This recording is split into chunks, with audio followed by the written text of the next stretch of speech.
కోల్పోయిన వాటి నిమిత్తం మనం విచారపడటము అది ఎంత మాత్రం న్యాయం కాదని దేవుడు మాట్లాడుతుంది.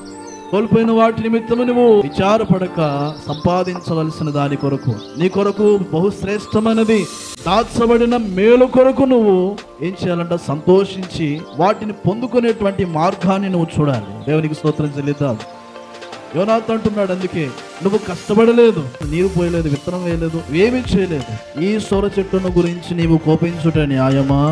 ఇక దావీదు అంటున్నాడు, తండ్రి ఇదిగో కలిగినది సమస్తమును కూడా ఇవన్నీ నీవిచ్చినవే, నా వలన కలిగినది ఏది కూడా లేదు, సమస్తము నీవిచ్చినవే. దేవుడు మనకు ఆరోగ్యం ఇచ్చాడు. ఈ భూమి మీద దేవుడు ఫలించండి అన్నాడు, మీరు ఆనందించండి అన్నాడు, ఆరోగ్యవంతులుగా ఆశీర్వదించబడండి అన్నాడు. దేవుడు ఇచ్చేటువంటి ఆత్మ ఫలాలు పొందుకోవడానికి, కృపావరములు పొందుకోవడానికి, ఆయన సన్నిధి ఫలములు మనం పొందుకోవడానికి ఎప్పుడు కూడా సిద్ధంగా ఉన్నప్పుడు ఆయన మనను ఆశీర్వాదకర్తలుగా దీవించేవాడు.